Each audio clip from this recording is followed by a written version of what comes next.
बहुत सारी समस्याएं आपके मन में आ रही होंगी। एग्जाम को लेकर बहुत ज्यादा प्रेशर बन रहा होगा कि एग्जाम से एक दिन पहले हमारी क्या प्रिपरेशन हो, एग्जाम के दिन क्या प्रिपरेशन हो। जैसे कि 17 तारीख को हमारा एग्जाम है, तो 16 तारीख को हम क्या क्या करें।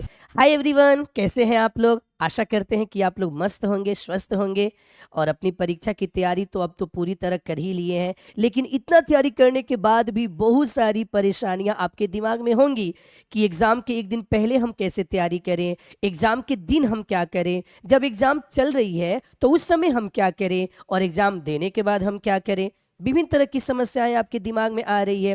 तो ये वीडियो आपके लिए ही है, क्योंकि आप परीक्षार्थी हैं, आपको एग्जाम देना है, विभिन्न तरह की समस्याओं से आपको निपटना है। तो इसीलिए एक छोटा सा वीडियो आप लोगों के लिए मैं रंजीत सर लेकर आया हूं और इस वीडियो को देखने के बाद हर तरह की समस्याओं का समाधान एकदम से चुटकियों में हो जाएगा। ओके, तो चलिए सबसे पहले हम जानते हैं परीक्षा के जस्ट एक दिन पहले की हमारी प्रिपरेशन क्या होनी चाहिए। ओके, एक दिन जस्ट पहले हमारी प्रिपरेशन क्या होनी चाहिए। तो जब भी एक दिन पहले हमको एग्जाम देने जाना है, जैसे कि 17 तारीख को हमारा एग्जाम है, तो 16 तारीख को हम क्या क्या करें। सबसे पहले तो आप घबराए नहीं, पर्याप्त नींद लें। बहुत सारे स्टूडेंट्स ऐसे होते हैं जो क्या करते हैं, लगभग देर रात तक 1 बजे तक 2 बजे तक जगे रहते हैं और उसके बाद अगले मॉर्निंग वो एग्जाम देने जब जाते हैं तो बहुत ही ज़्यादा उनके दिमाग में तनाव रहता है, बहुत ही ज़्यादा उनका मन थका रहता है, शरीर थका रहता है। और आप ही बताइए, जब हमारा मन और शरीर थक जाए,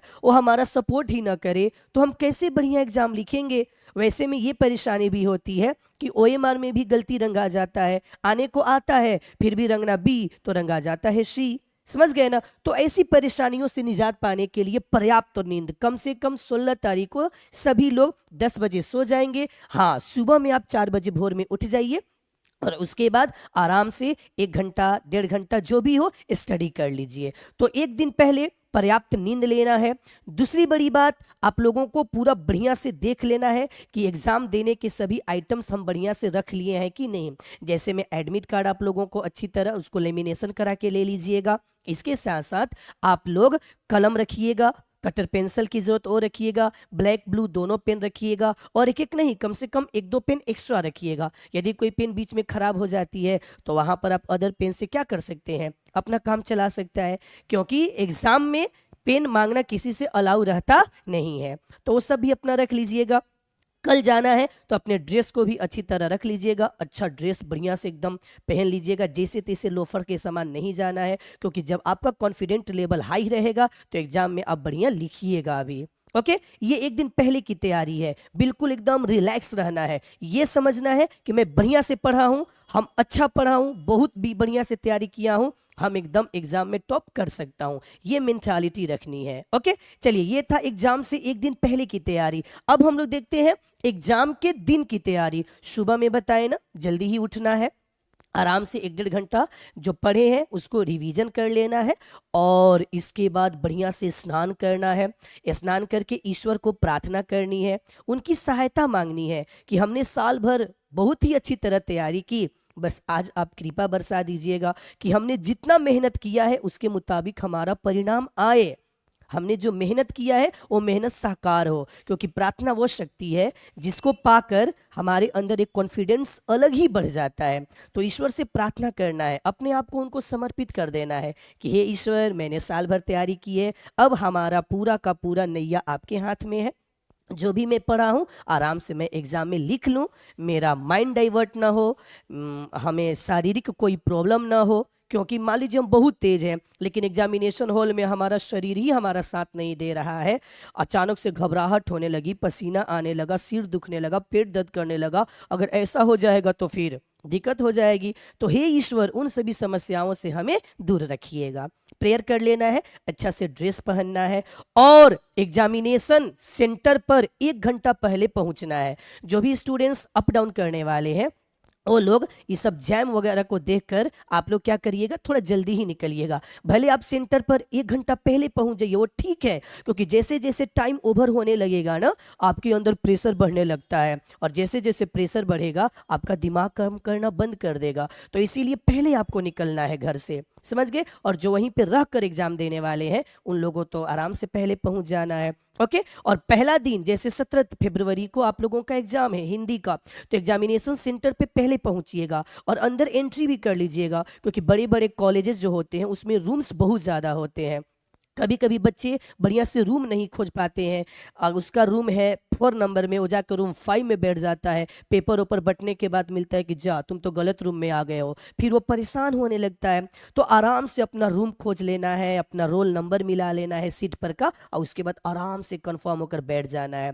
समझ गए ना, ये है उस दिन की तैयारी। फिर खान पान संबंधी भी ध्यान रखिएगा, ज्यादा हेवी फूड खाकर नहीं जाना है। ये नहीं कि दाल भात चोखा भुजिया अचार सब्जी सलाद दम भर खा लिए, क्या यार ज्यादा खाइएगा तो पता है क्या होगा, नींद आने लगेगी, शरीर हेवी महसूस करेगा, फुर्ती हमारे अंदर नहीं रहेगी। तो बढ़िया है कि लाइट फूड खाइए, हल्का सा भोजन कर लीजिए। बढ़िया तो है सीजनल फल खा लीजिए, अंगूर खा लीजिए, संतरा खा लीजिए, जूस आप यूज कर लीजिए, क्योंकि शरीर जितना एक्टिव रहेगा उतना ही बढ़िया से आप लिख पाइएगा।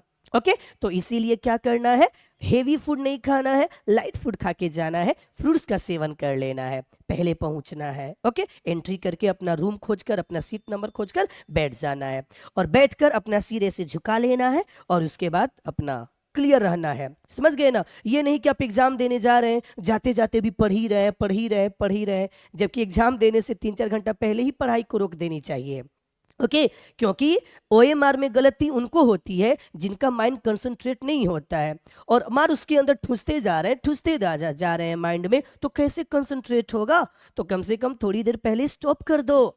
समझ गए ना, माइंड को आराम दो, तब वो क्या करेगा, जो भी पढ़े हैं उसको रिवर्स करेगा। ओके, इसके बाद हम लोग देखते हैं कि परीक्षा के दौरान, ये बेहद चीज है, इसको तो बढ़िया से समझना है कि परीक्षा के दौरान हम क्या करें। तो परीक्षा के दौरान आप लोगों को बिल्कुल धैर्य बनाकर रखना है। समझ गए, जैसे ही क्वेश्चन पेपर मिले बच्चा क्या करने लगता है, आओ देखा नताओ लिखने लगता है। अरे यार, जब डबल डबल क्वेश्चन है तो उसमें से छांटना भी है, छोड़ना भी है। पहले 100 ऑब्जेक्टिव पढ़ लो और खुद कंफर्म हो जाओगे कि वाह इसमें तो 50 को मेरे लिए चुनना बहुत आसान है।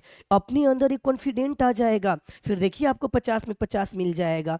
समझ गए, ओएमआर जो होता है उसमें ब्लैक पेन से हल्का सा डॉट करते जाइएगा जो जो आंसर है, और बाद में उसको गोल गोल गोल गोल घेरा करिएगा, ताकि कभी भी गलती नहीं होगी। ए का बी में, बी का सी में, ऐसी गलती कभी नहीं होती है जब पहले से हल्का सा डॉट दे देंगे तब।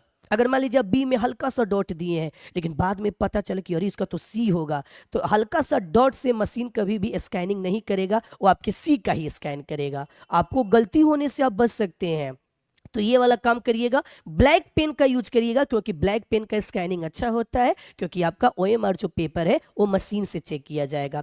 कभी भी नया कलम लेकर मत जाइएगा, वह कलम जो ऑलरेडी आधा आप चला चुके हैं वो कलम लीजिएगा, क्योंकि नया नया कलम ले जाकर रंगना स्टार्ट करिएगा तो शुरू में धुंधला चलता है, फिर बाद में वो चटक देगा। तो इससे बढ़िया आप पहले ही धुंधला को हटा दो, वहां ले जाकर चटक का काम करिए। और गोला को खूब सुंदर तरीके से पेंट करना है, आधा अधूरा हल्का हल्का गोला अगर आप करिएगा तो भी मशीन स्कैन नहीं करेगा। और ब्लैक यूज करिए, वो ज्यादा बेहतर है। समझ गए, परीक्षा के दौरान आपको क्या करना है, जब सब्जेक्टिव लिखिएगा तो ब्लैक और ब्लू दोनों पेन का यूज करिएगा। ऊपर क्वेश्चन का जो हेडिंग आप डालते हैं ब्लैक से लिखिए, अंदर का कंटेंट ब्लू से लिखिएगा। फिर स्केल लेकर जाना है और स्केल से डबल लाइन खींच दीजिएगा। फिर एक क्वेश्चन लीजिएगा, हेडिंग डालिएगा ब्लैक से, फिर उसका आंसर, फिर डबल लाइन खींचिएगा। देखिए आपकी कॉपी बिल्कुल खूबसूरत हो जाएगी, कोई दिक्कत ही नहीं होगी। बात समझ गए, तो ये दोनों काम आप लोगों को जरूर करना है। फिर कोई बात लिख रहे हैं उसमें मेन बिंदु आ गया तो ब्लैक से हाईलाइट जरूर उसको कर दीजिए, वो भी बेहतर रहेगा आप लोगों के लिए। ये सब आइडियाज है, क्योंकि ऑब्जेक्टिव में बहुत सारे स्टूडेंट 50/50 ला देते हैं, लेकिन नंबर का अंतर कहाँ हो जाता है, सब्जेक्टिव लिखते समय। जो खूब सुंदर कॉपी लिखा है वो 90 अबव जाता है, जो नहीं लिखा है वो 70 से 80 के बीच उलझ कर रह जाता है। तो आपको टॉप करना है तो सब्जेक्टिव कॉपी को बेहतर बनाना है। फिर एग्जाम देते समय समय समय पर अपने अगल बगल नीचे देखते रहना चाहिए, क्योंकि कोई कोई ऐसा भी भद्दा स्टूडेंट होता है जो चीट अपने किया, अपने लिखा, मोड़ कर आपके पास फेंक देगा। पता है उसकी दिक्कत क्या होगी, अगर कोई मजिस्ट्रेट पकड़ लिया तो आप पर लांछन लगेगा कि आप चीटिंग किए हो। समझ गए ना, आपको एग्जाम से निष्कासित किया जाएगा। कितना भी गिड़गिड़ाते रह जाए कि ना हम नहीं कैले, दोसर के ऊ फेंक लेबा, तो के फेंक लेबा, देख ले थोड़ी ना बारह। तो वो सब परेशानी ना हो, तो इसीलिए देख लीजिएगा। और जैसे ही एग्जामिनेशन सेंटर में जाइएगा अपने बेंच पर बैठिएगा, तो वहां पर भी एक बार देख लीजिएगा साफ सफाई है कि नहीं। और क्योंकि इंटर का एग्जाम हुआ है, यदि ऑलरेडी कहीं पर कोई कागज वगैरह ठूसा हुआ है तो उसको निकलवा दीजिए, आप पहले ही ले जाकर फेंक दीजिए या टीचर को दे दीजिए, वो बाहर कर देंगे।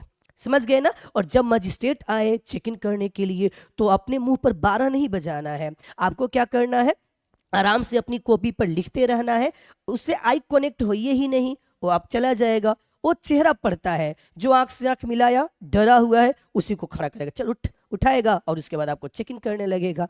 तो भले आप चीट नहीं लिए हैं फिर भी थोड़े समय के लिए डाइवर्ट तो होइएगा, पॉइंट से थोड़ा सा दूर तो हटिएगा। तो इसलिए आराम से अपने धुन में लिखते रहना है, कौन आया कौन चेक इन करके गया उससे कोई मतलब नहीं, क्योंकि आप तो अपनी ईमानदारी से लिख रहे हैं। तो ये परीक्षा के दौरान की बात है, समझ गए। चलिए आगे और लास्ट हम लोग देखते हैं मेन पॉइंट।